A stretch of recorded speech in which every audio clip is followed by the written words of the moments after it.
Bro, that shit, my health took like a huge turn on, was it June 22nd? Like, so I was teaching a jump master course, and we had a student come in and he had COVID, and then a couple of our instructors got COVID. And I think like the following weekend, I was like, all right, I don't feel so hot. And I just felt sick. I didn't lose my taste. It wasn't like a cold. Like I just felt super sick. And Monday, it was like it got super worse. And then Tuesday morning, What do you mean by I went, huh? what do you mean by like super worse? So I don't know. Like it was like it didn't. So it felt like a cold. You know what I mean? Like more so like I was just like like I had fever and everything like that, but it didn't feel like it wasn't like mild symptoms like they talk about like in COVID. Like I was coughing, sneezing, like head cold, fever. Like it was all these and above, not just like one symptom or two symptoms of like losing taste or some shit like that. Okay.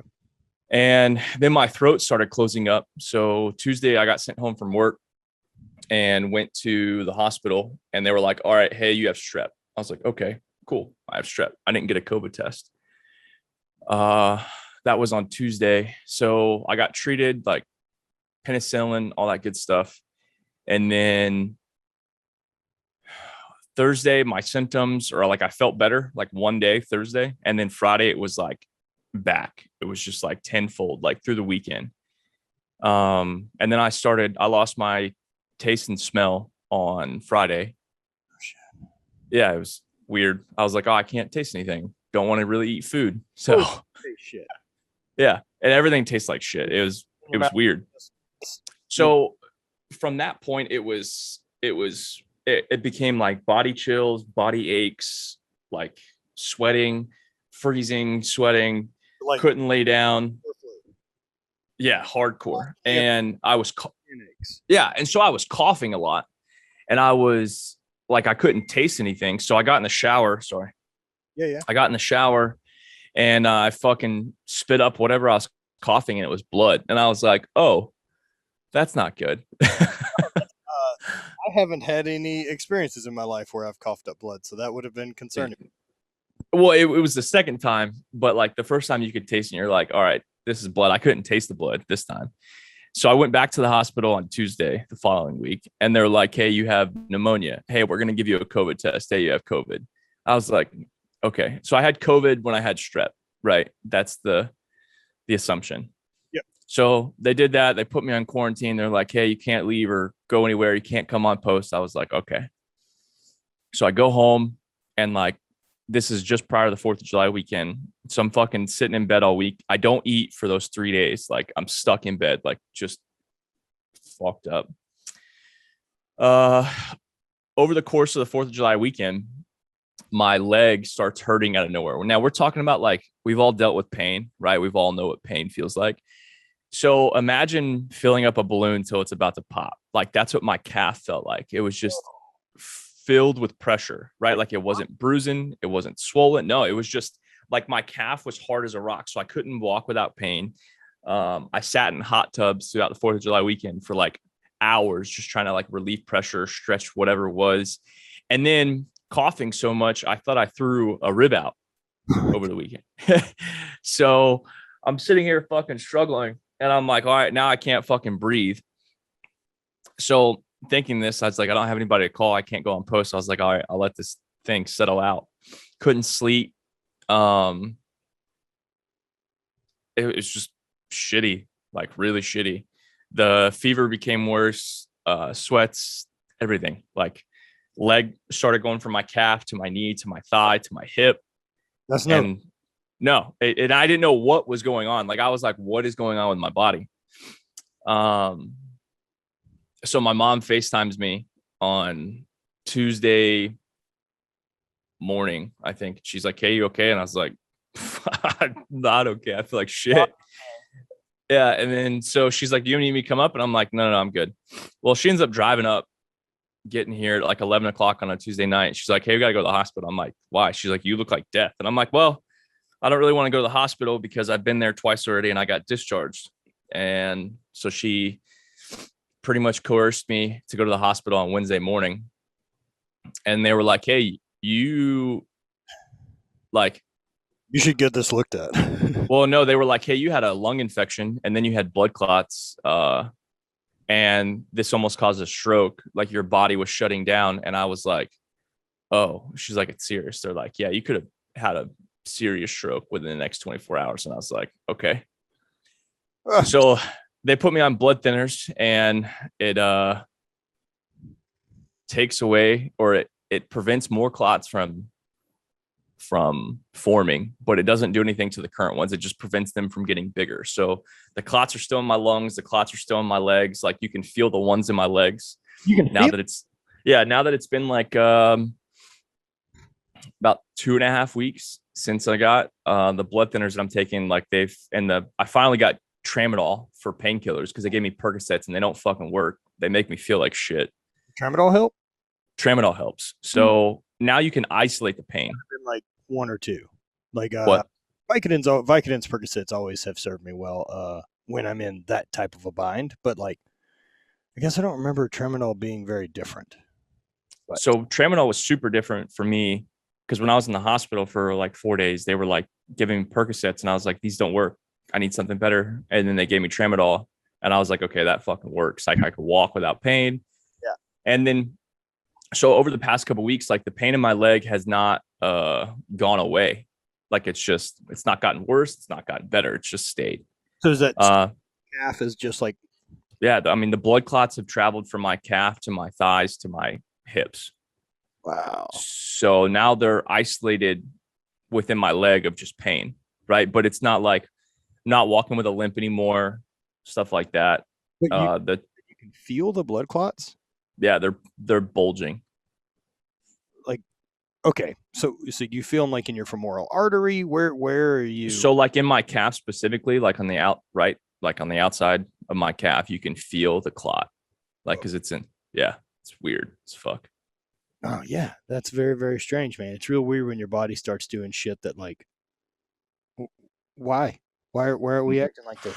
We've done this. So like it came down to in the hospital. They're like, all right, so you had strep COVID, you had pneumonia, then you got a lung infection, and then you got what they called pulmonary embolism, which are blood clots in the lungs, which came from DVTs, which are blood clots in the legs or in your extremities. So they traveled from my leg to my lungs, and they were like, yeah, they could have traveled to your brain and your heart. And I was like, oh.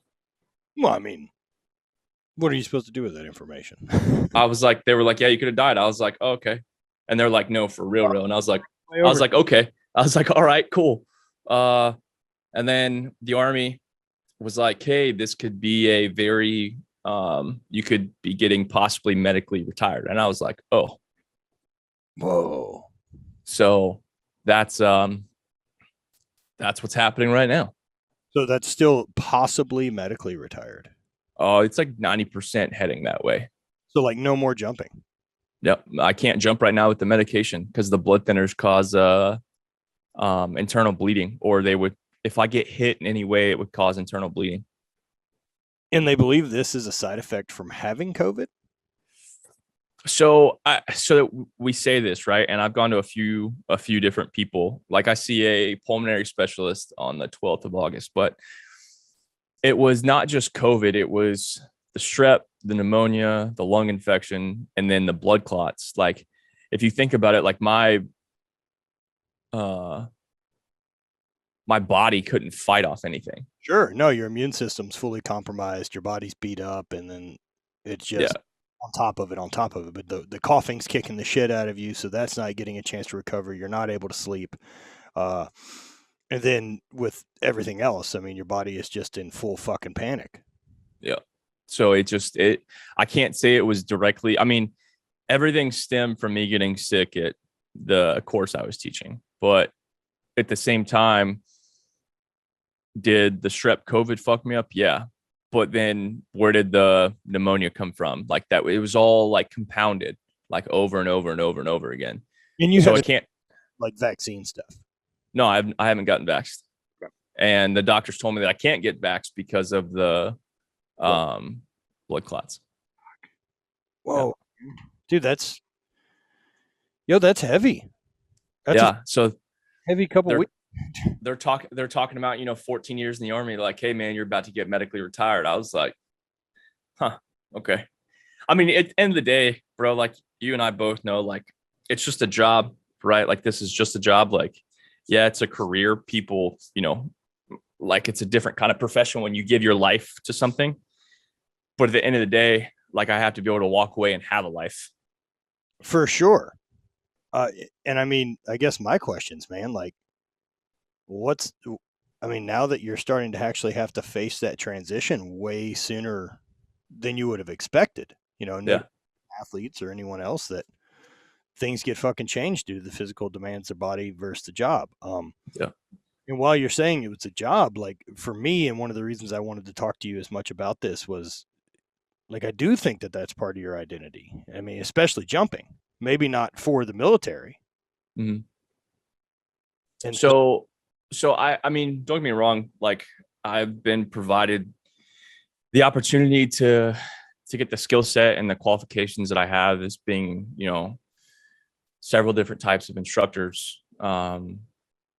And, working to the point of getting here and being able to do this.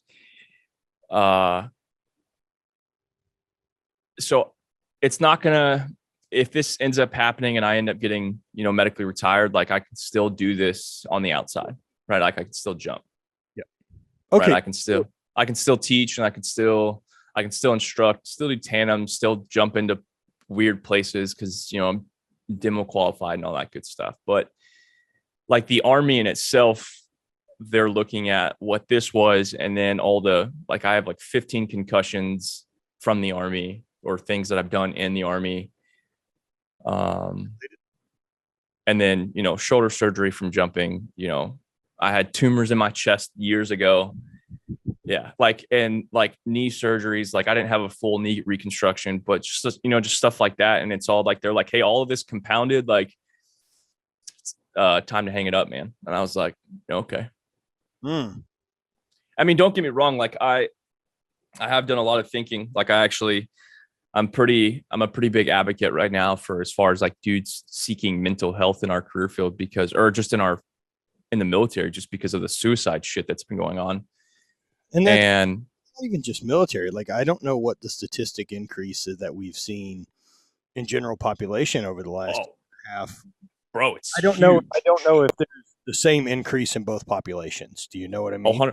100% it did.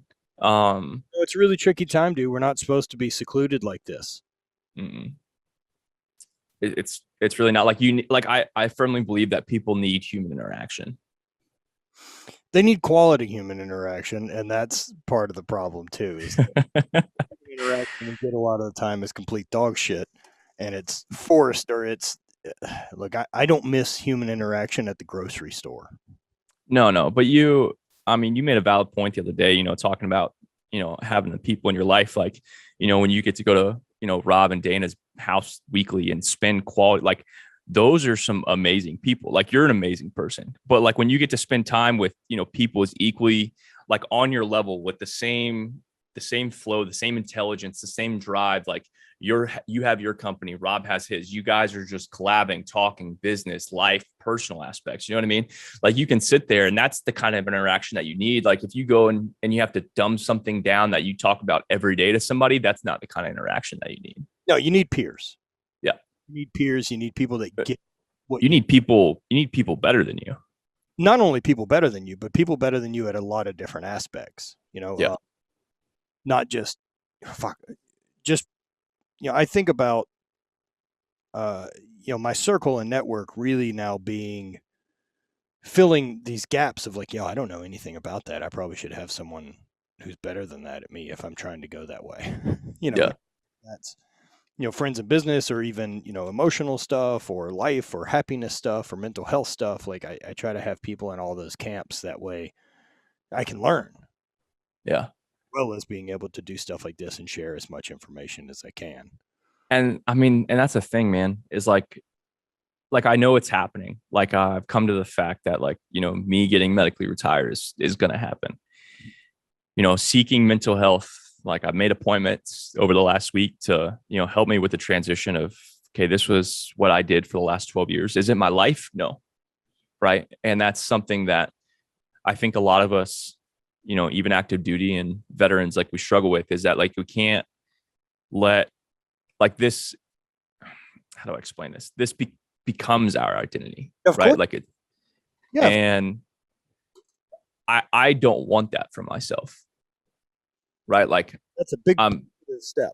yeah, like I don't want that. Okay, so everything that I've done up until this point is in the past, right? Like when I fucking hit, huge deadlifts, huge numbers, like wow, cool, like that's awesome. Like, but that's over, right? Like jumping into stadiums and doing all that with these teams and having all these experience, like wow, that's cool. I got a plaque for it. That's over, right? Like I need to take a step forward in the direction for me and what I want to do versus trying to relive the past. That's the past 12 years. No, dude, that's a huge step forward. That took a lot for me to figure out as well. Um, I'm no longer interested in driving forward trying to please ghosts of the past.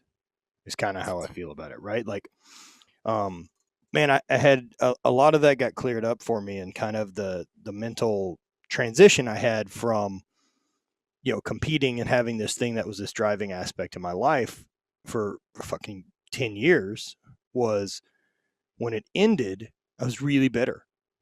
I was really bitter because I fucking found a thing that I'm really good at. I found the thing, in fact, that I'm really fucking good at, and that was throwing.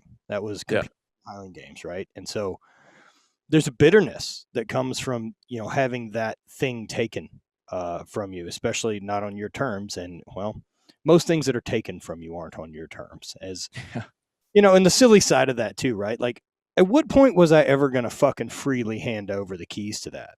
And I was never going to. Like, it was going to have to be taken from me. This was the only fucking way out anyway. So let's not pretend that that's different than the route we were headed. Yeah. Like, somebody having to make that decision for me was way easier than me deciding whatever. Yeah. So here we are. And then the perspective looking back on it that I fell into, man, that really helped a lot was, and this was like the bummed out I had about, man, my tribe, like the group of dudes that I threw with every weekend, these 20 guys that I spent every weekend for 9 years traveling around the world with and seeing and having part of that. I know that once I'm out, like, they continue. Yeah. The reason this thing works is because we're all doing it. There isn't anyone in the group who used to do it. And so it's not going to change for me. Feeling that change up and feeling, that loss of my group, that loss of, this relationship I had with my brother for a bunch of years because he traveled and competed a lot with me. And where I finally landed on it was, I can't believe I ever got to do any of that. No one fucking gets to do any of those things in their life, much less make a living at it, much less love it, much less get to do it for 10 years, to do a thing that they love. And so, like, how do I use that stoke that I ever got to do that for a chapter of my life going forward to figuring out what the next chapter is going to be? Because now you have free time to learn and develop a new skill. Learn to develop a new thing. Like, are you into fucking scuba diving? What can you do now that you now have all this time that you used to master jumping? Because you've mastered it. You've got that equivalency, and that's never going away, right? Like, there's a pretty low level of maintenance, I would imagine, that you'd need to continue to be really good at jumping. Correct. But now you have all this free time to develop a new thing. And that's really fun. That aspect of it for me was really rad. And it saved me a lot of time. It took me a long time to get to the point of realizing I was stoked about what else I can do and not what I've already done. So, what's funny is, you talk about that and how long it took you. And, we've all overcome, like, I'm sure you've had many obstacles, within your business that you had to be like, all right, I have to make a decision, whether it's good or bad. Like, I have to make a decision. Right.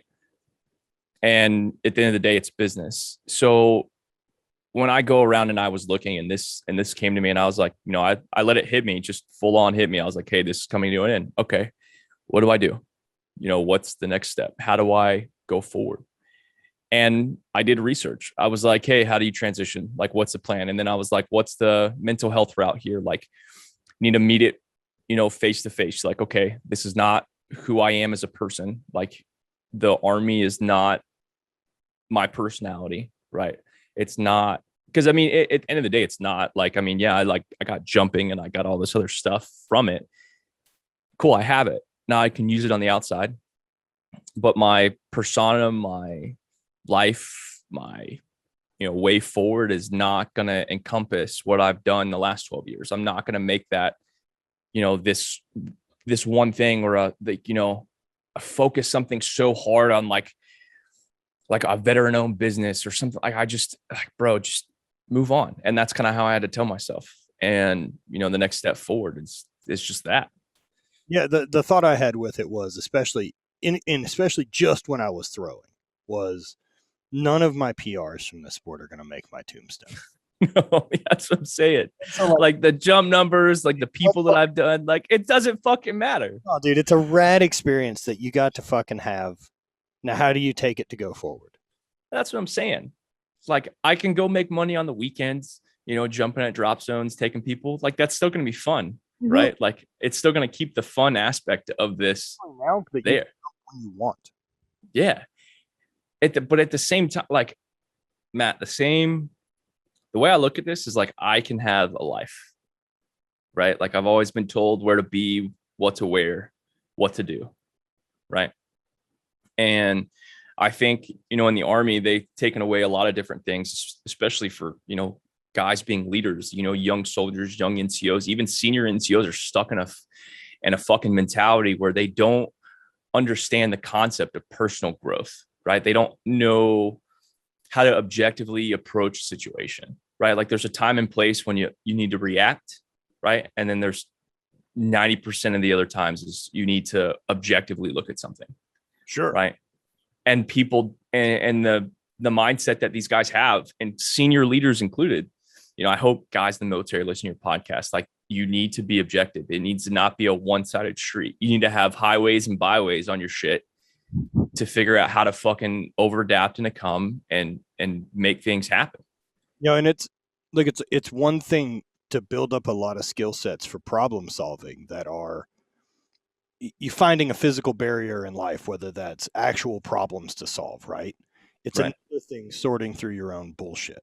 Yeah. And bro, and that's where we go back to the mental health aspect, right? Like I fucking encourage, like, it is not like, you don't have to be like suicidal. You don't have to be, in this horrible state of depression.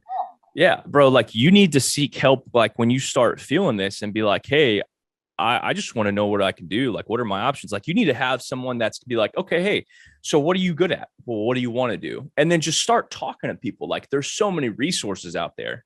Like, I start and just start figuring shit out, man. It helps you. Like, talking to, go ahead. Options out there. I mean, I look at like stuff I've learned listening to Rick Doblin from MAPS and, those are the guys doing psychedelic studies and working with people to work with stuff with PTSD and other things like that. And like, there's so many avenues out there now. And like you're saying, like just, it doesn't have to be at that last rung to fucking ask for help. Like, don't wait till you're at the bottom of the ladder. But that's when they've been, that's when they've been told to go. No. You know what I mean? They've never been told to go like, hey, when you're somewhat happy or somewhat depressed, like go ask for help. Also, like, we don't have to wait till you're 600 pounds to get you on The Biggest Loser to fucking decide to change your life. Why don't we do it when you're 3 pounds overweight? Because 5 years ago, it was you got shit on for asking for help. Yeah. But that's simply the case. Like you simply got shit on if you're in the military and the civilian world to 5 years asking for help. Yeah. Just 2016, give or take. Yeah. I mean, dude, look at it now. People still have a mentality that seeking help is not an option. Well, I know that you see that in a lot of jobs too, like whether that's I don't know if it follows over into police force or anything like that, but dude, it 100% does. If you ask for help, it is a bit of this, fuck, that guy's not stable.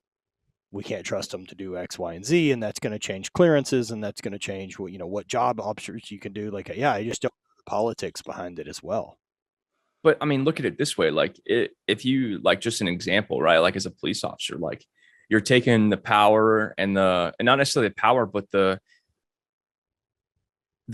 you're taking the job of what a police officer does away from them simply because someone like a civilian that's breaking the law can just say this. And then now this police officer's in trouble and he's like, my career's jeopardized simply by what someone says, even though they're breaking the law. And now I have to just sit here and take it. No, we've turned a really strange corner on a lot of that stuff. And I don't have any fucking really concrete plans, right? I'm a duty through rocks in a field.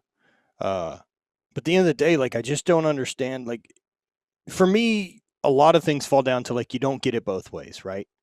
And either as a society, we need to decide that we give a shit about some of the people in our culture, or let's fucking verbally say we don't fucking care. And then we can admit it and then maybe figure out another plan. But this idea right now that we say we really give a shit about all these things, but we don't do anything to set up a system to help any of these people actually figure out getting better. The actions are so much louder than saying that we want to help. Like, why, if education, law enforcement, and our military are important to us, and these aren't considered to be absolutely fucking replaceable drones within our society, then why wouldn't we take care of them? Why wouldn't we,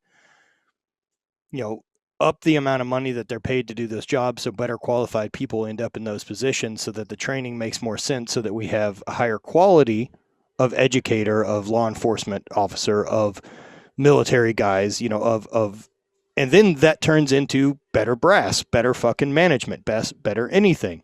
I mean, who's to say what our society turns into if all of a sudden all the teachers in our country made $100,000 a year? So I have an objective point to that. Okay.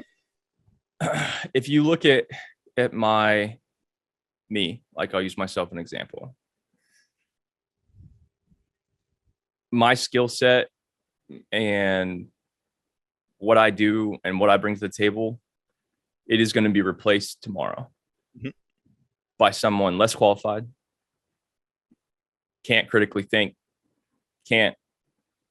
just is there, right? 20 levels down, same rank, same pay. A peer is what you would say, but not on the same playing field, right? I'm a number, right, in the military.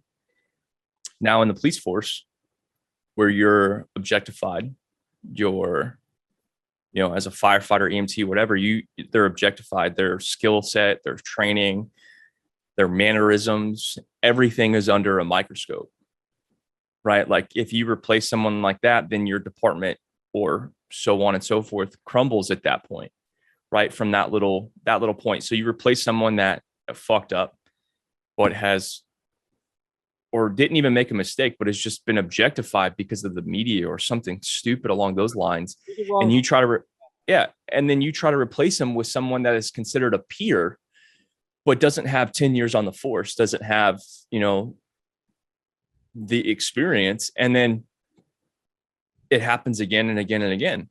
Well, and I think we're both getting at the same point. Like, I believe that we should take care of these experienced people, but we should also make the barrier of entry higher, as well as the pay for getting there. That way. So, and that's the thing though, like the military is not the same. We're numbers. Okay. I'm a number, right? Like I'm 100% a number. Like the Army is taking care of me right now and I have zero complaints, but I'm a number, bro. Sure. Like if I leave at the end of the day, when I leave, like the Army's still going to keep on fucking trucking. Well, but that's also why you're talking about the really lack of give a fuck on the mental health side of things. They don't give a shit because you're a number. You're replaceable. 100%. And then on the outside, in the civilian sector, like there is a little bit more that goes into it, like a little bit more that where you see police officers, hanging up their hats and after 10 or 15 years and being like, hey man, I'm done. Like I'm fucking done with this. I don't feel safe. I don't feel protected. No way. Fuck no. My dad's been on for over 20 years. We had this conversation the other day. He was like, if I could, he's like, I'd be fucking done right now. but he wants to retire. He wants to get what he's put in. Job. You know what I mean? Huh? That really scares me, right? Like that's going down a real crazy path that like I don't know, is fully gutting that sector the answer? I No. don't know. At the same time, when you look at it too, like look at how, you have a bunch of dudes who were, Iraq and Afghanistan veterans, like let's just, 1, 2, 3, 4, 10 deployments, right? All this experience.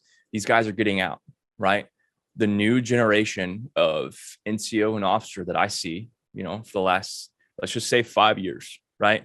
Has not deployed, has not done their job, lacks experience, lacks critical thinking skills, has the basic common knowledge and the basic common courtesy that is breaking the Army, right? And this is what we saw prior to, 9/11, right? You had a lot of dudes that came from Gulf, and then you had that 10-year gap of no experience, right? Like that's what we're going back to. We're coming back into like an age where kids are coming in, they're like, oh man, I didn't want to deploy. I'm just here for college and trying to get a job. Sure. I mean, bro, this piece of advice got passed down to me. It's like the only thing that's getting older in the Army is me. Right? I bet the Army feels like that. I bet military feels like, man, it's just this constant influx. I mean, bro, I see it every day on social media, dude. Yeah.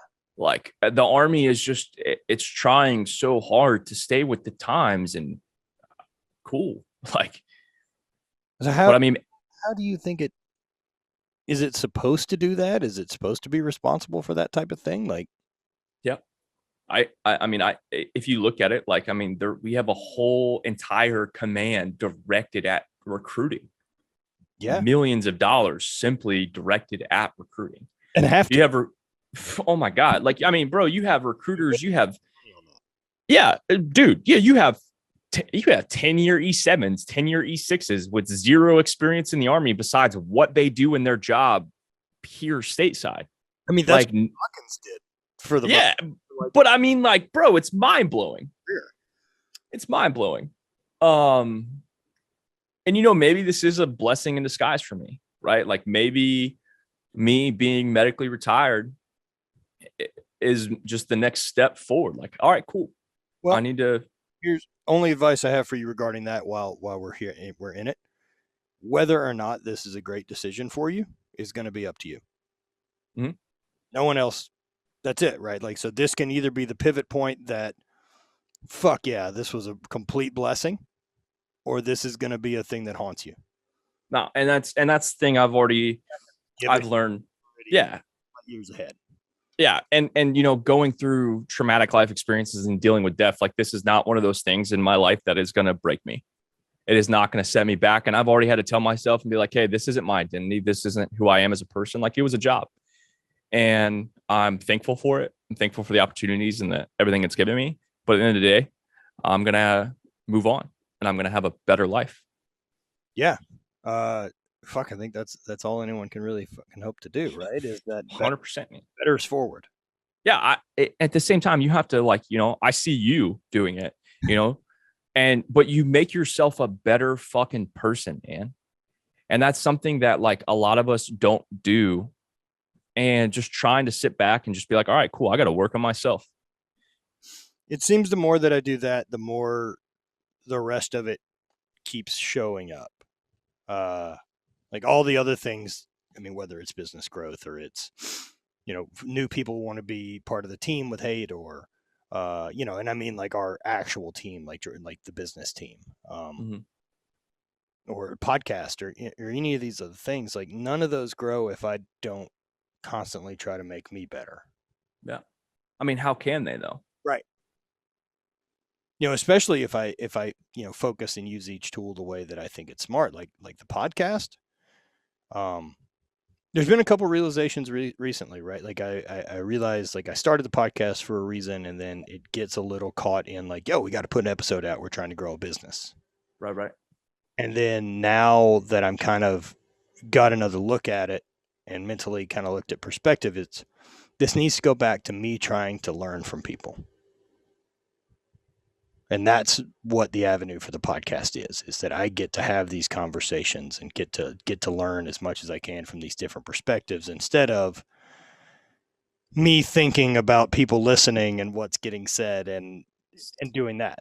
You want my 2 cents from all the podcasts and everything that I've heard and how I've taken? I hate hearing people talk. Right? Like I hate fucking listening to someone talk about bullshit. Right? Like I don't want to hear how much food you eat in a day. I don't want to hear how many bicep curls you did. I don't want to know what you did at 6:00 in the morning or 4:30 in the morning when you woke up. I want to know what fucking broke you. Right? Like I want to know what stopped you from breaking. I want to know how you mentally fucking went through your head and was like, this is the choice that I need to make.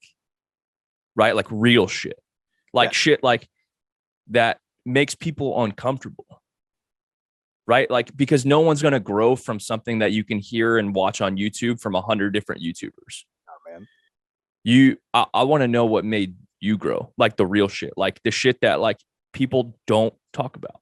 Yeah. That you're scared to talk about. It's the obstacle, right? Like every time for me, it's always been the obstacle's the way.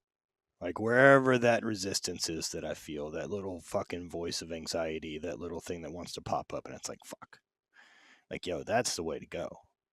I got to go toward that uncomfortable. If I'm sitting in the sauna and finally that voice, little peep starts coming up about fucking hot, I'd like to get out of here. Maybe have some water would be great, right? Like, what's going on in the gym? Maybe we should go look around, as if like I'll just start finding excuses, right, to get out of this uncomfortable. Whereas like the only thing I need to do is sit and fucking not move. I need to do nothing. Yeah. Just sustain. Yeah.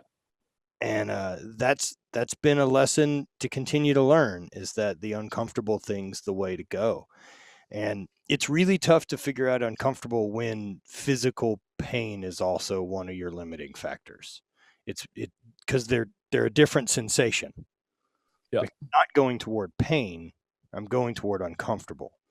And uncomfortable speaks more to like me as a human. Yeah. Yeah. Pain is like, ow. You know, I don't want to do anything that makes my hip hurt. Yeah. So, my mom asked me that. She was like, why did you not go to the hospital? I was like, well, I dealt with physical pain. Right. Right. I have a skill set there already. Like, I'm sorry that being uncomfortable and knowing pain there's no difference.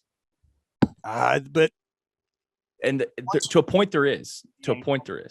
Like mental stuff gets really bro, that is so fucking hard. Yeah.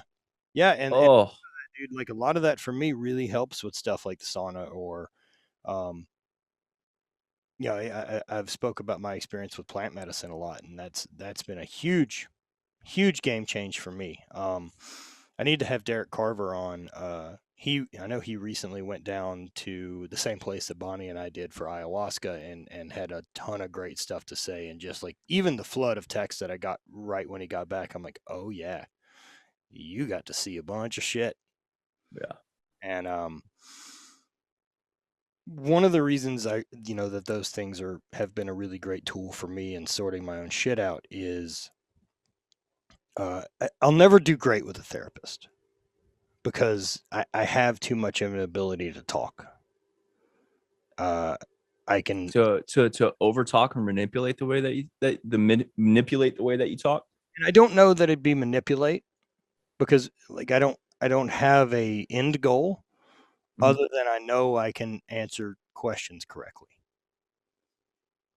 If there's a way that I can say that, but I'm not lying to them, like I'm not trying to game them, I can convince myself that what I'm saying is yeah.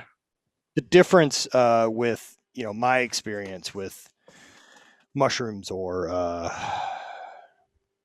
even bigger psychedelics is you end up being your therapist, and you don't tolerate your bullshit. Like you can't outsmart you. Right. And so it's just like, try again, man. That ain't this. Try need to try that when I'm out. Yeah, it's I highly recommend.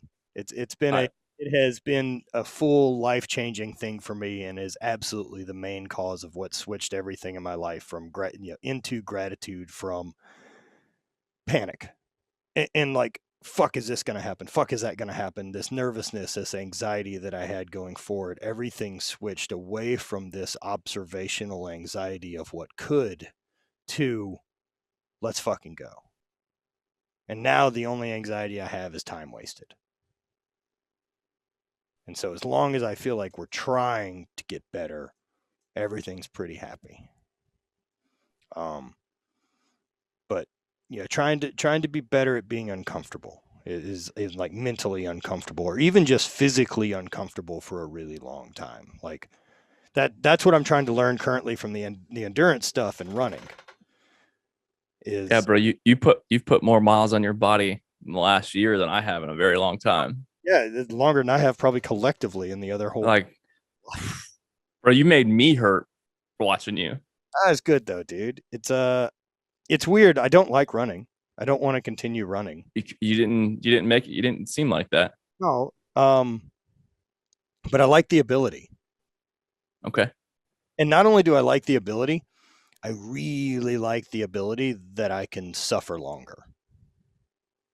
Like I'm willing to be uncomfortable longer than I was before. That's what running made you realize that you can be in this point of suffering. Yeah, and I equate and sustain it. I don't even really consider it suffering as much as like I know that I can run the machine in a higher RPM for a longer amount of time than I could before. Mm-hmm. And still function and do stuff and keep my shit together. And like, if I can do that, that allows me to work harder. That allows me to build things more with, creating the brand to grow, like not having to hear that voice of like, oh, we're tired. Like, no, we can keep going. We're good. We've been here before. This is fine. I wish more people would have had the ability to put themselves in that situation. I do too. And I don't know how you translate that to people who have,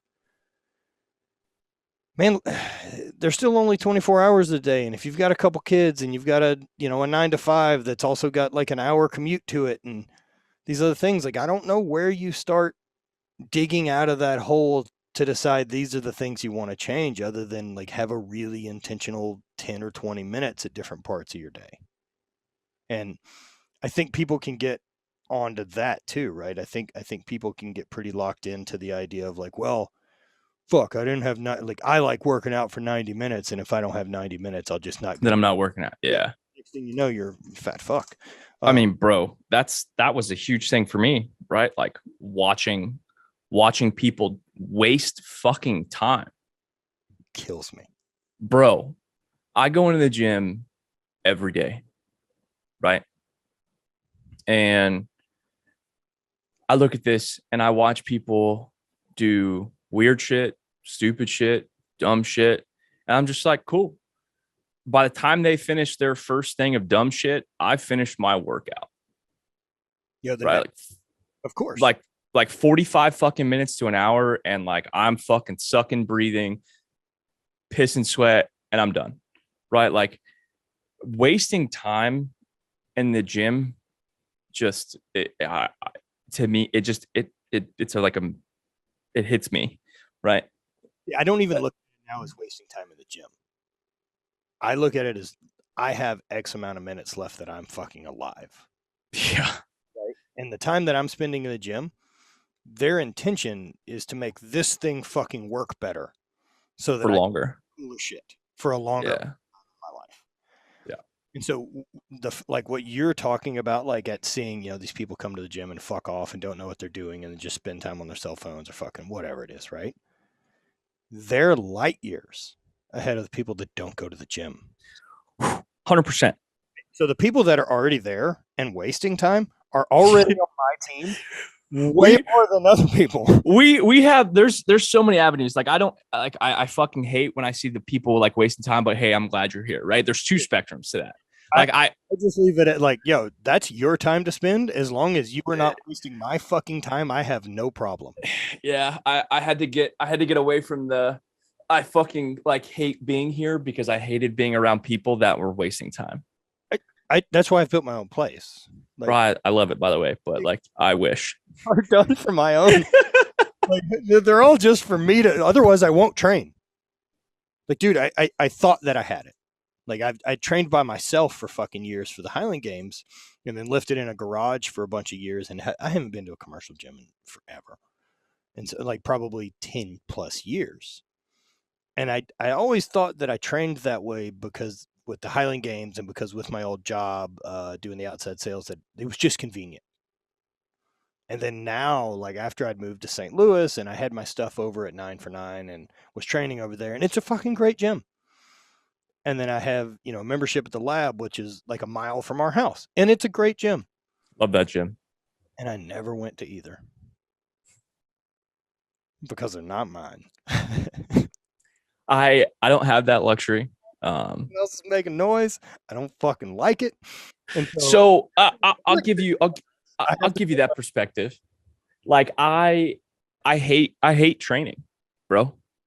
That's fair. I fucking hate it. Well, then, right? What do you hate training, or do you hate training the way that you've now learned how to train? Because that took me a while to change. Both. I've done CrossFit. I've done some fucking Olympic lifting. I've done some fucking yoga, bro. Yeah. Like the point that I'm getting at is that this is no longer a release. It is something that my body needs. Yeah. So I'm with you there. Like mentally and physically. It's not a stress relief for me to train. It's fucking not. Like I can't. It is going to the gym stresses me out more than fucking training, bro. What about ideas of like either cycling or trail runs or not ruck shit, of course, but like adventure races are something that I'm kind of starting to dig around and look it back into. Like I'd done a few earlier in my life, and that was fun. Kind of this off-road triathlon type, a little bit of more adventure, more canoe aspect, a little less serious than a triathlon. So I'm into whitewater kayaking, right? Like going and doing that, and that's fun, right? Like that's stress relief all day thing, going up in some mountains, going to a whitewater park. Fuck yeah, it's amazing, right? So I got into jumping, right? Like that endorphins shit, like fucking adrenaline, like living, right? But now jumping became the same as fucking lifting. Of course it did. Of course. And now I need to find something else. So I'm into gaming, right? Gaming is still like a stress relief. Like it still makes money. Like it's still a nice hobby. It's something that keeps my mind occupied. Like I love it. Right. And I'm at the same road where you are. Like I seeing like, you, Rob, Seth Feroci do different shit. I'm just like, I gotta do different shit, dog. Like I like body, like consistent strength anymore. No, dude, I fucking don't. Like I'll never be stronger than that, and so it's never gonna make my dick hard again. Nah, dude. That like I'll never lift 800 pounds again. Nope. And that's cool. I'm stoked that's cool. I ever did that. But like the idea of going in there to lift 6, I don't give a shit. No fucks. Like I'm going in there like to pump up my bicep, to pump up my quads, and I'm leaving. Yeah, that's it. That's it. Machine cooler. Like I just want to make it look cool. Right? Now I got to find something else. 100%, man. With you say that, right? You say that you're chasing the adrenaline, the endorphins and stuff like that, and like as someone who does a lot of activities, I've realized that I am an experience chaser, and that allows explain that.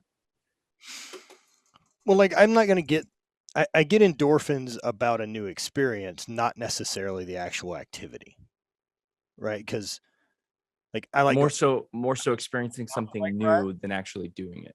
Yeah. Okay. So like I like the experience of mountain biking, but I don't need to continually jump off of higher shit for it to stay fun. Got you. If that makes sense. I like the experience. You don't need to push the limit. Fly. Yeah. The same deal with when we were on the motorcycle trip that I got to do with Indiana a month or so ago, the first day of the trip, I could feel myself wanting to give a shit about riding well and like leaning into turns and fucking trying to get better at the bike and sharpening that skill. Because we were in a place where there were just endless amounts of turns and you could fucking hit it again, hit it again, hit it again. And then at some point, like, I know I'm pushing it and I know I'm not enjoying the day. I felt it. Like, I could feel what I was doing as I was trying to get better at a thing and I was locked in. And I don't look at the scenery. I'm not looking at any of this. You're just looking at the turns 10 feet in front of you. Fucking accelerate out, go. Was that better, worse? Try again. Yeah. And I love that too. But at some point, like, I'm like, yeah, what is the ultimate goal here? How good are you going to get on a bike today that this fucking makes any difference? It doesn't. You don't own a bike. You're not racing. You're not competing. Like, you gonna prove to the guy who's got 10 years of fucking riding ability up front that you know what you're doing? He doesn't give a shit. Also, at the end of today, you don't. Okay, so question, do you think this stems from our mindset in our younger years, like our competition mindset?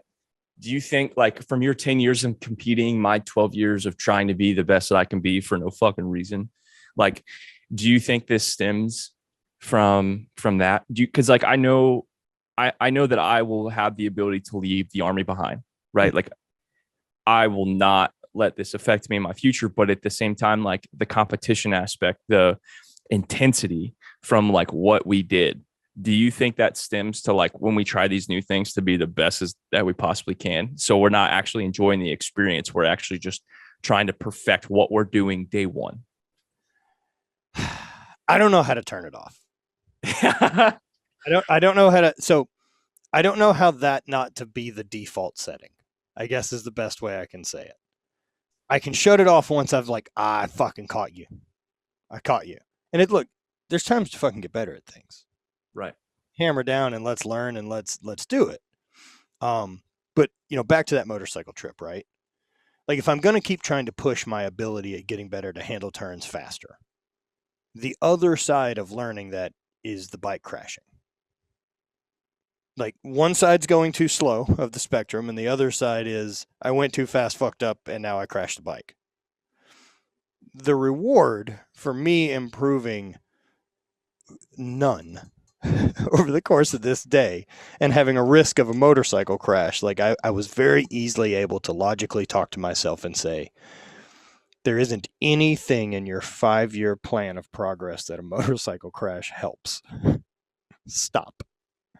And then I was able to just be like, fuck yeah, I'm on a motorcycle riding around California without my shirt on.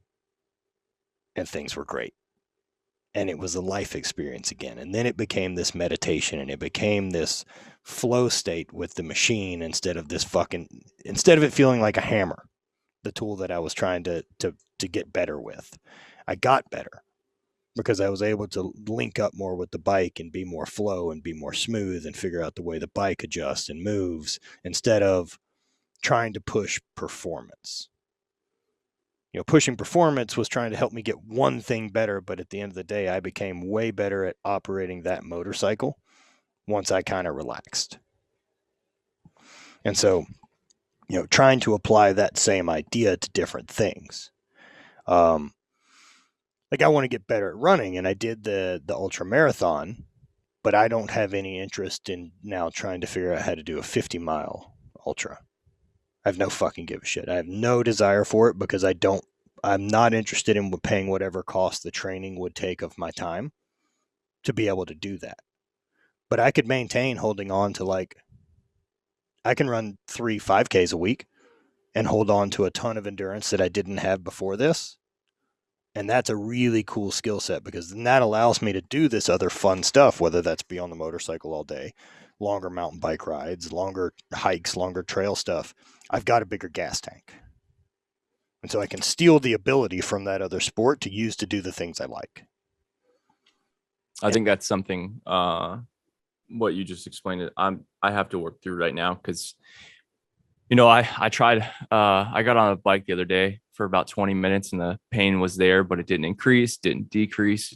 I was like, cool, but I'm fucking sucking because my lungs are damaged from those clots. Yeah. And I tried running yesterday, and I was in pain. Like there's obstacles in my future, like after I'm done healing, because I don't know the damage that this caused. Like I don't know the damage that it caused my lungs. I don't know if I need surgery on my leg to, remove these blood clots, and then I go through that healing process of, mental barrier of like, wow, I lost 20 pounds. Like I lost 12 pounds during this month, by the way. Like it fucked me up, right? And then I'm gonna have to go through another mental barrier of like going through another surgery, and then, or say I don't get through surgery, right? And the army is like, hey, you're good. We're gonna give you this meds. You're getting medically retired, blah blah. And then I have to do this, like I have to overcome this pain or whatever it is. I have to find ways to adapt, right? Like to be able to push myself again, because physically, like I mean, you can do the same as I. Like we can push through like physical pain and discomfort, right? Like we know the difference between discomfort, right? And we know the difference between pain, and we push through. You can. And now I have to sit and figure out like, okay, wow, I have discomfort in my leg. Okay, this is fucking pain. How do I fucking go? Yeah. Right. Yep. It's uh it seems like smoking a lot more pot and mushrooms helped me with the pain bit. Um like I'm still daily with pain. Um but it's a Is it one. like a is your like a chronic pain? Yeah, and it was really bad chronic pain. It was chronic pain that was at like an 8 or above. That's fucked. Super, super lame. Like I would get a like an 8 or 9 out of pain, like shooting pain in the medial side of my knee, like if I walk too much, which I don't know, could be 200 yards that day collectively. And it would be like an 8 or 9 out of 10 when I exhale all day. So that fucks up a number of other things. You start avoiding trying to breathe. You just shallow breathe all day. And so your body stays in like, parasympathetic nervous system and sympathetic nervous system are fucked up all day because it thinks you're in constant panic, which it is. But there's a ton to get through. Dude, there's a lot of cool options out there for pain stuff. Breathwork shit is really powerful stuff. The Wim Hof stuff, I'd really recommend checking it out. Hey, That there's that obstacles that I'm hitting. Like once I'm out, that I'll explore. But I just know that I'm gonna have to deal with them sooner or later. even right now, like right now, you could definitely start educating on some other stuff, like mindset wise. Like, I mean, look at like Joe Dispenza writing, or um, really Wim Hof too, as far as just breath work, or any really like find a breath work app that'll help with meditation. Yeah. And that'll start getting you into some places that's nice. One of the reasons I kind of really dig the steady state long term endurance now is like I don't I don't do still mindfulness meditation very well. Like I just fucking ask me to lay still for 10 minutes. I'm not cool with it. I just my anxiety about time being wasted doesn't translate very well to that. Yeah. So if you put me on a bike and I'm just pedaling, I I'll allow myself to be really still because I've convinced myself I'm doing a thing. And as long as I'm kind of staying in that zone too, I'm not on the gas trying to ride hard where I'm trying to, pour coals to the machine. We're on fucking whatever idle is. We're on cruise. And being Right. able to sit in that state for a long time gives me some really cool places my brain can go and start sorting through my bullshit. But for me, I have to have the machine busy so that like it's almost making too much noise for me to pick anything apart. And then That makes sense. I'll just forget that, like even with running right now, I remember it happening and being like, oh, I'm not telling the thing to run anymore. Because It's just going. yeah, like I don't have to say, I don't have to tell myself what speed I walk at if I need to walk to a place. That's just how fast we move. And running has always just been faster than that, which I always have to. And you don't give a fuck how fast that is. Just you're going. Yeah, but now I can definitely hit a point where I'm like, I don't have to tell it to keep running. It can just run right now, and then I'm allowed to continually think and do whatever I want. So there's some cool stuff there that I've never got to play with. Some different ways of focus, some different ways of meditation. Like another one for me, man, is like getting a massage. Like if I go get a massage or a float tank or something like that, it's almost like you forced me to stay still and not talk to anyone for an hour. And so I only end up having me to deal with, which becomes the tricky part. I'm always the fucking problem. I I have those points of where my body's going, where I'm just thinking, and that was jumping, and that was like lifting. Like I can lift and I can know what I'm gonna do in the gym, right? Like, and I'm just going in there, and that's where I'm sorting through my bullshit. Of course, because you're competent. So Yeah. develop a new one. So now I just got to figure out where the fuck I'm gonna go. Dude, it doesn't. After that. The running thing didn't take long for me to find like the Matt, of it. I'm not gonna run. The Army forced me to run for fucking last 12 years. I'm fucking done running. Don't run. Even bike or whatever it is, and like, yeah, I bet gaming gets there. Yeah, gets to that flow state. Yeah, I think anything that you can kind of find more of that flow state, the better. Yeah. It was just funny because I see, and I see, you specifically and Rob specifically running a lot, right? Hitting the treadmill like 5 miles here, like doing this, and I'm like I was like, yo, that's legitimately awesome, right? I just fucking despise it. One of the reasons I like it, it's the lowest barrier of entry for me to do a thing.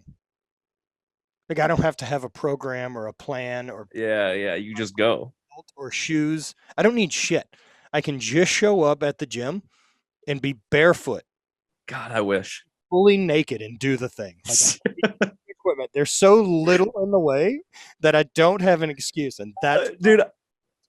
I just want to be Bonnie one day, walking downstairs, you barefoot, just fucking running 5 miles naked as fuck, and you're just coming in. Bonnie's like, "Yo, what the fuck?" And you're like, "Hey, you want to hop in the sauna after this?" She's fucking aware of the level of weirdness you're shacked into. So, how long have you been doing the gaming thing? Bro, like I got into gaming as a kid. Like my dad was a cop, so I'd be home and he was like, "Yo, go hop on the computer, don't do drugs." I was like, "Okay, perfect." So I did that, and I got into gaming as an outlet, honestly, because like all my buddies had moved, and I was bored. Right, I was super fucking like, because there's only so much you can do, bro. And like, don't get me wrong, like I would go 10 hours a day. Say like a day I did 10 or 12 jumps. I was fucking exhausted, but I started at 5 a.m. I ate food. I got back. I drove 30 minutes to the gym. I trained. I came back. I ate food, cuddled with the dog, and it's fucking 6 o'clock. And I'm like, I'm fucking bored. Yeah, I don't want to go to the bar. Physically do anything. Like, no. And I was like, I'm exhausted, right? Like, what can I do? I can't fucking watch Netflix fucking for 5 hours, the same shit over again. And so I was like, I had an Xbox and I was playing games. Like, obviously, like we play games, you know what I mean? Like you deploy, you go somewhere, you play games, whatever. And I was like, yeah, I'm gonna get back in a PC game. This is like 2018. I just went out and I bought a PC and I called my buddy. I was like, hey, I got a computer.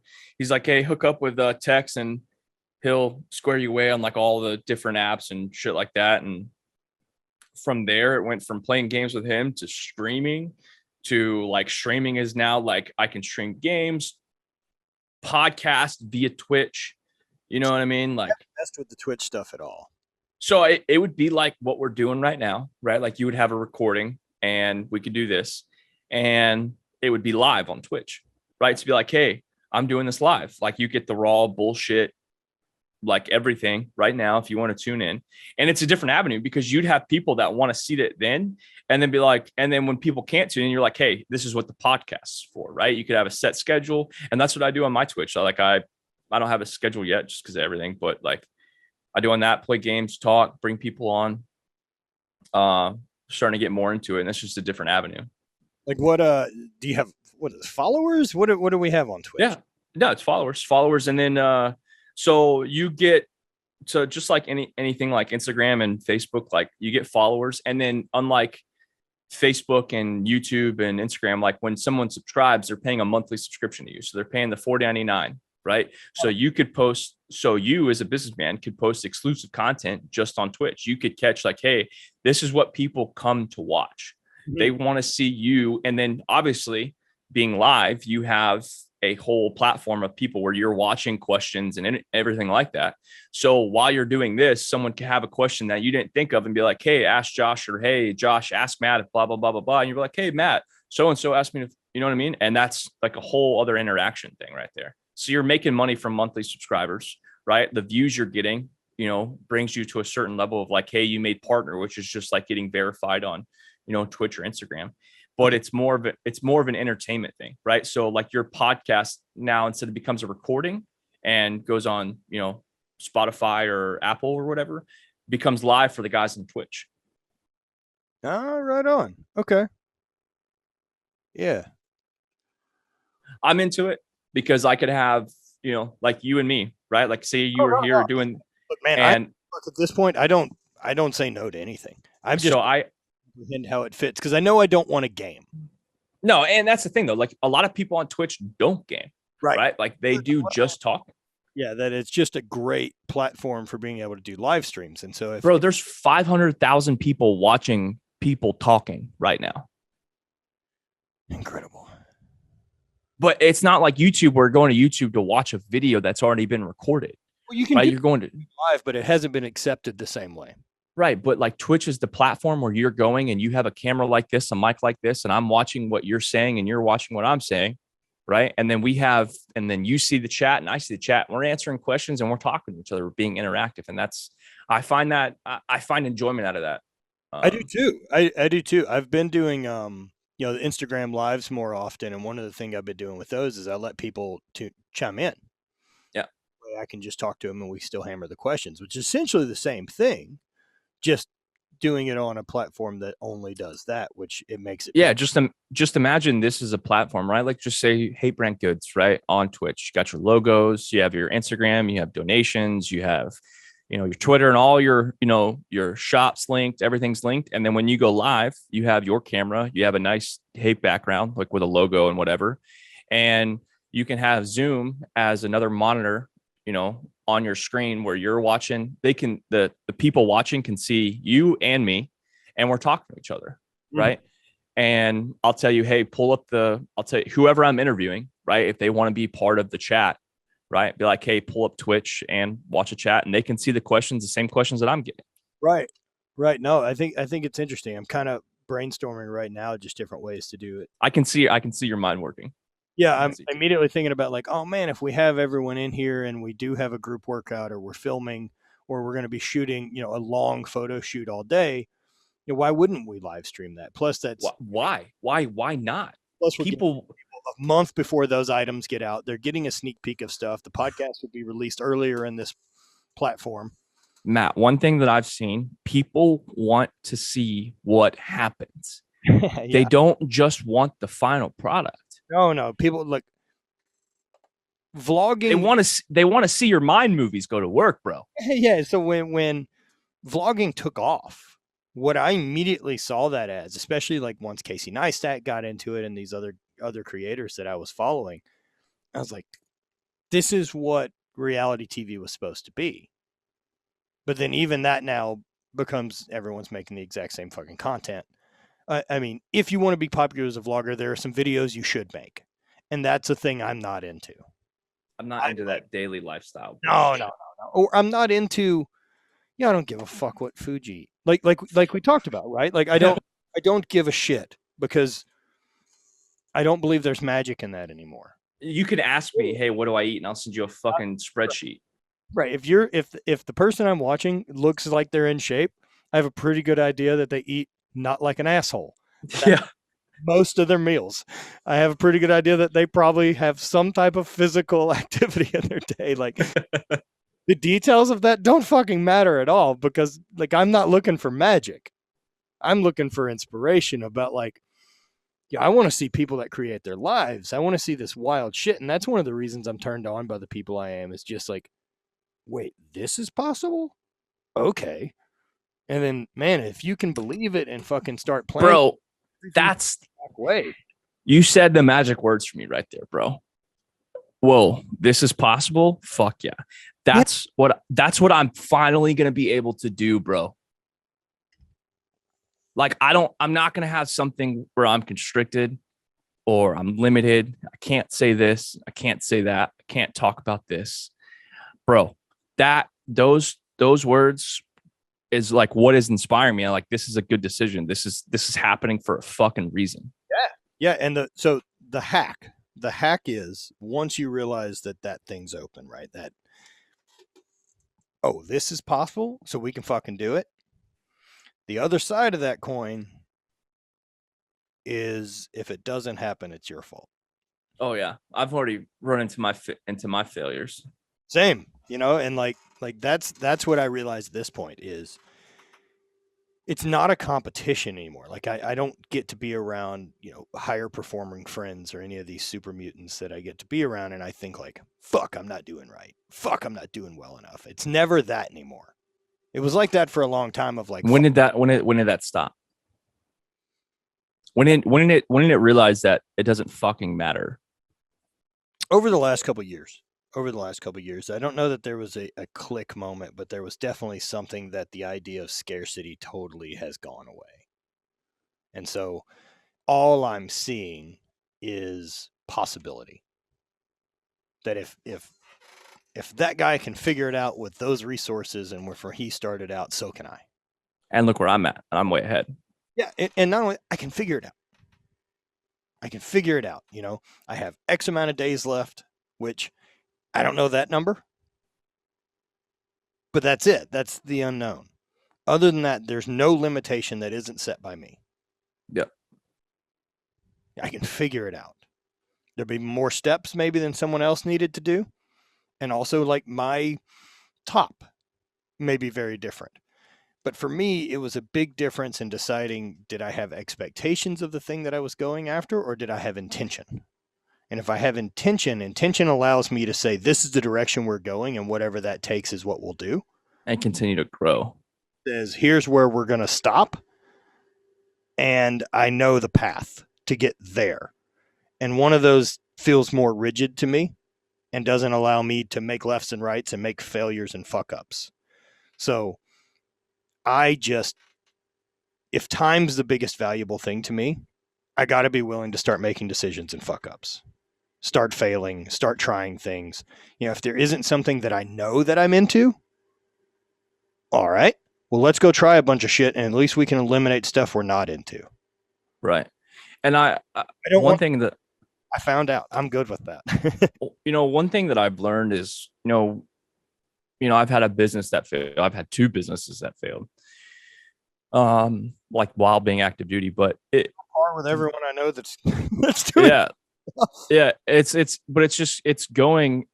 So these failures that we talk about and these, fuck ups, they're not life-changing fuck ups. Like they're just like, hey, this is a mistake, right? Like I can fix this and then move on and not be attached to something that causes like a downfall, right? Like I learned that after not my first, but my second, I was like, wow, all right, cool. I can fix this. Right. Like, and understanding that like people are so scared of like when they listen to someone like you talk and they're like, oh, I ran into these fuck ups and I ran into these, I ran into this downfall of all of this and this was stupid and I made mistakes. Like, bro, they're not life-changing, life-altering events. Like, just understand that it can be fixed. Like you can go right instead of left. Well, they're life-altering events, right? If you have allowed it to get to that point of I'm 600 pounds and I need to go on The Biggest Loser, and finally the red flag has to be this rock bottom. Yeah. But if better at admitting failure and accepting failure and fuck-ups, dude, you can hear those super early on and really subtly to be like, oh, that fucking feels off. I'm going to change. Yeah. And that leads back into that whole mentality of that it's fuck yes or no. Like I trust my gut. And if it's not a fuck yes, if it's not this 100% thing for me, it's barely worth me giving a shit. And I think that's what people need to understand is that it's not so much these failures, like stop being scared to fail. Like, I don't want to fail. Like, I'm good at everything I do. I've never failed at anything. Well, I mean, bro, like, and that's a huge thing for me being in the Army. Like, I have guys that have been like, oh, I've never failed anything in my fucking life. And then they fail this jump master course. And I'm like, and they're just so fucking devastated. Like, their mood, their attitude, their demeanor, like everything changes. And I'm like, homie, you can come back in 2 weeks. Like, calm the fuck down. Right? Like, it's the same fucking way. Like, all right, cool. Hey, go take a nap. Go fucking smoke a bowl. Go fucking go to the gym. Also now fucking handed over this week of their life to this thing. Yeah. Instead of figuring out, all right, I did this and this poorly. That didn't add up.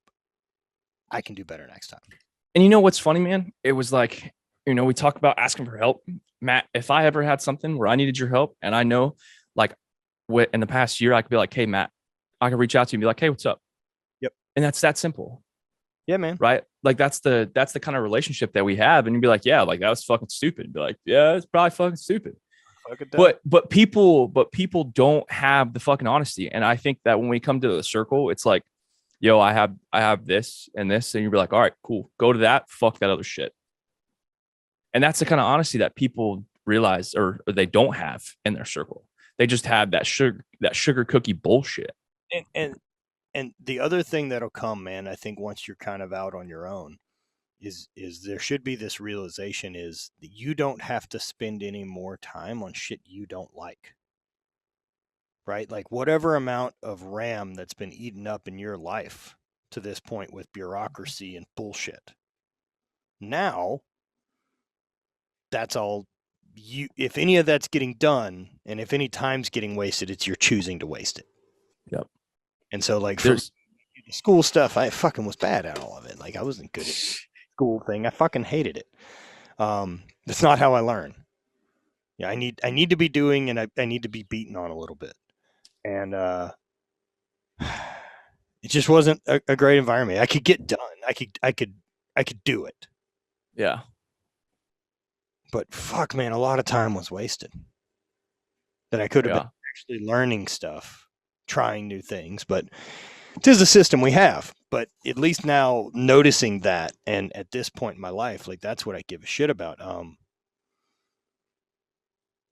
not interested in wasting my fucking time.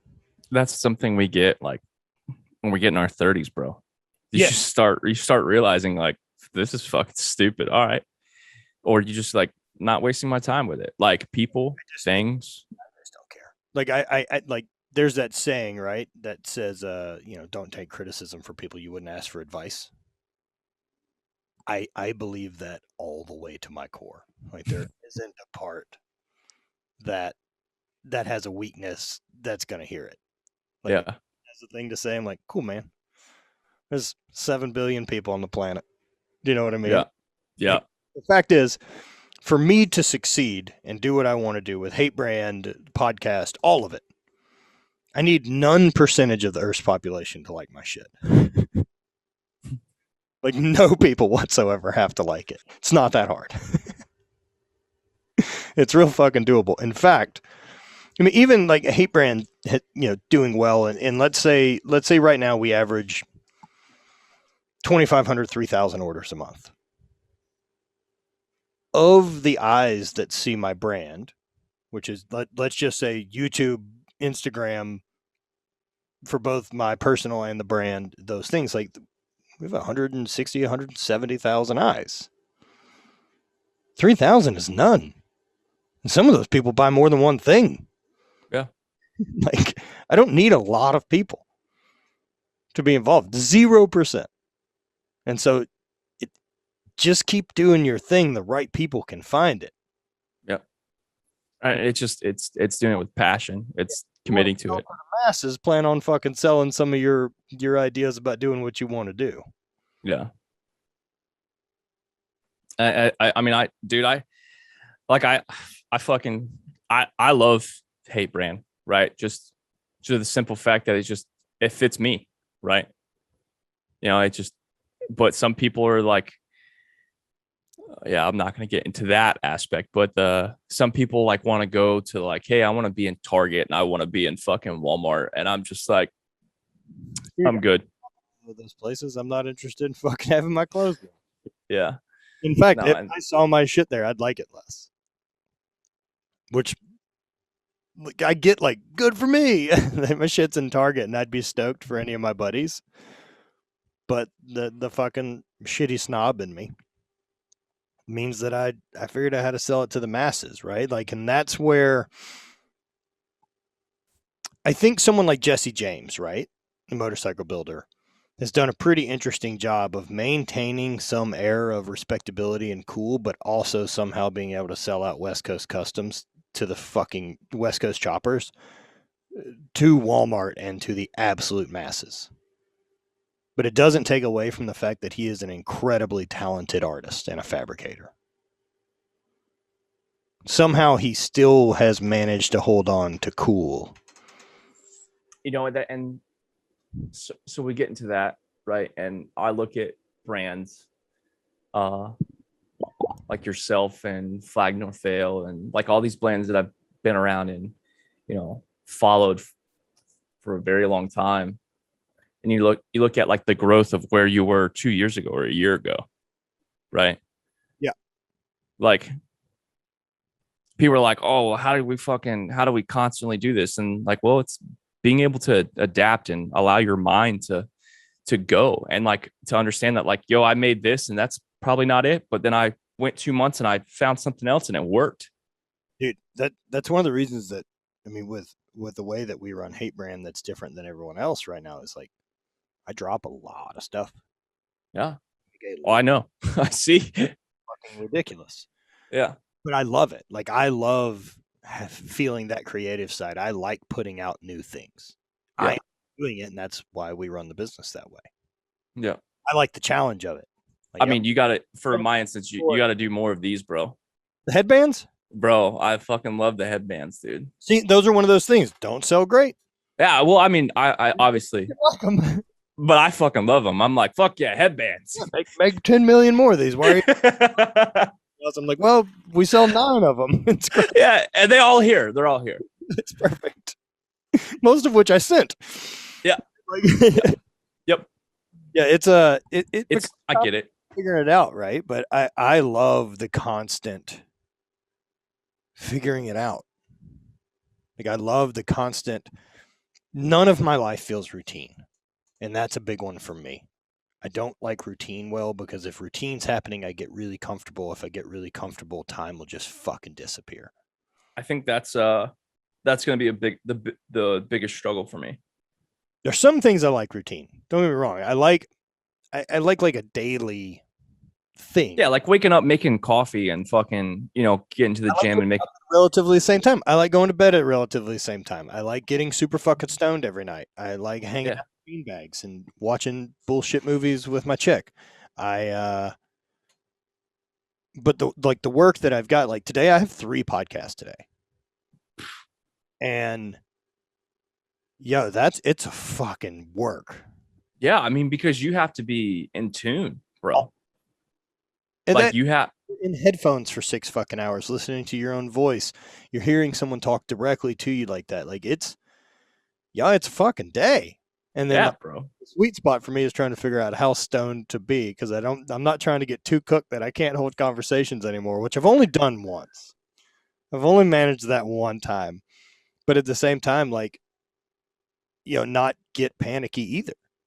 And to give a shit about being a good host. Like I try to look at doing this thing the way you're talking about, immediately trying to get better at a thing. Like immediately analyzing it and all that. So now I start applying that thing that I've understood from the physical realm to being a better podcast host, to being better on video, to being better to explaining my ideas, being better to translate what's in my head out of my mouth. Yeah, got to articulate it well. And got to be in tune. If you can't, the information doesn't fucking matter. It wouldn't matter how great a philosopher is if he speaks Chinese. I'm just going to fucking stare at it. And turn it off. Right. So trying to get better at it matters. that, like trying to have quality of the product we put out, like doing that all better and doing that to the highest level that we possibly can, way above what's necessary for, say, the level of show or anything we're doing. But at the same time, they make a difference. Yeah. Yeah. And I think, coming full circle is, when I retire, like, what's next? Yeah, dude. What well, so you've got hurdles, man. So you've got retire. Mm-hmm. You have resort out this physical stuff. Yeah. This isn't going to be short term. No. Playing the long game on coming back is it's a different thing from being an athlete that, oh man, like when this thing worked well, I could fucking just do whatever I wanted. Right. And so I know you get it. Yeah. And I think that in itself was not only physical, but completely mental. It's really, really hard. It's a really, really tough transition to figure out how to train again, and especially at not being a way to train that you like training. Because I love training to throw, and I can't lift like that at all anymore. Yeah. So now the training's different. I also don't give a shit about bodybuilding. I've tried. I just don't fucking care. I don't enjoy training that way. I don't enjoy it. And so now it's become more of like, I want to train to be able to do fun shit. Yeah. So, well, dude, I got to wrap this up. I know I have to jump good. One. Josh, where can everyone find all your stuff, man? You can find me on Instagram at Sir Jump Slot, and then Twitch Sir Jump Slot. So that's where I'll be. Dude, thank you. Of course, bro.